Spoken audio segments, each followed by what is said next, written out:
दोस्तों, अगर स्वतंत्रता संग्राम की बात हो और अमर जवान मंगल पांडे का जिक्र न हो, ऐसा संभव नहीं है। अपनी भारत माता को गुलामी की जंजीरों से आजाद कराने के लिए संघर्ष करने वाले इस वीर से तो एक बार अंग्रेज शासन भी बुरी तरह से कांप गया था और सही मायने में देश में आजादी का बिगुल मंगल पांडे ने ही फूंका था। उनके बलिदान को ये देश कभी नहीं भुला सकता है। दोस्तों, आज की इस वीडियो में हम जानेंगे मंगल पांडे की पूरी लाइफ हिस्ट्री के बारे में, साथ ही साथ अंग्रेजों से जंग की वह कहानी जिसने उन्हें एक सच्चे देशभक्तों की गिनती में ला खड़ा किया। तो चलिए शुरू करते हैं भारत के सपूत मंगल पांडे की बगावत से फांसी तक की रोमांचक कहानी।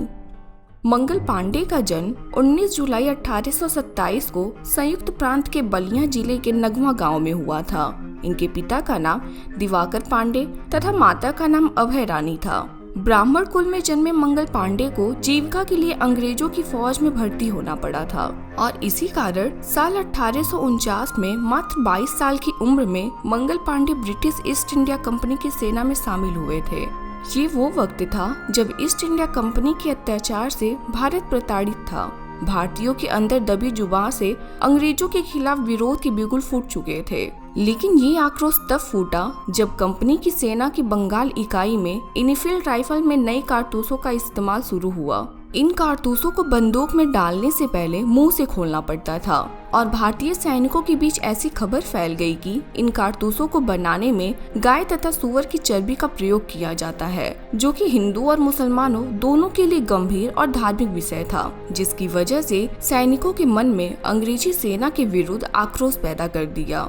9 फरवरी 1857 को जब नया कारतूस देसी पैदल सेना में बांटा गया, तब मंगल पांडे ने उसे लेने से इनकार कर दिया और अपने सभी साथी सिपाहियों को इसके खिलाफ आवाज उठाने के लिए प्रेरित किया। मंगल पांडे ने फिरंगी मारो का नारा भी दिया। इसके परिणाम स्वरूप अंग्रेजों ने उनके हथियार छीन लिए जाने व वर्दी उतार लेने का हुक्म दिया। मंगल पांडे ने उस आदेश को मानने से इनकार कर दिया। 29 मार्च 1857 को उनकी राइफल छीनने के लिए जब अंग्रेज अफसर मेजर ह्यूसन आगे बढ़े तो मंगल पांडे ने उन पर आक्रमण कर दिया।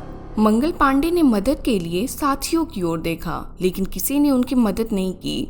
फिर भी मंगल पांडे ने हिम्मत नहीं हारी और उन्होंने ह्यूसन को मौत के घाट उतार दिया। मंगल पांडे ने ह्यूसन को मारने के बाद एक और अंग्रेज अधिकारी लेफ्टिनेंट बॉब को भी मार डाला, लेकिन इसके बाद मंगल पांडे को अंग्रेज सिपाहियों ने पकड़ लिया। उन पर कोर्ट मार्शल द्वारा मुकदमा चलाकर 6 अप्रैल 1857 को फांसी की सजा सुना दी गई। पांडे का यूं तो फांसी देने की तारीख 18 अप्रैल 1857 तय की गई थी, लेकिन अंग्रेजी शासकों को इस बात का डर सताने लगा कि अगर मंगल पांडे को फांसी नहीं दी गई तो स्वतंत्रता आंदोलन की चिंगारी पूरे भारत में फैल जाएगी। इस डर की वजह से अंग्रेजों ने 18 अप्रैल की जगह मंगल पांडे को तय तिथि से 10 दिन पूर्व ही 8 अप्रैल को ही फांसी दे दी। पश्चिम बंगाल के बैरकपुर में मंगल पांडे को फांसी दी गई थी। भारत के स्वाधीनता संग्राम में उनकी महत्वपूर्ण भूमिका को सम्मान देने के लिए भारत सरकार द्वारा उनके लिए 1984 में एक डाक टिकट जारी किया गया।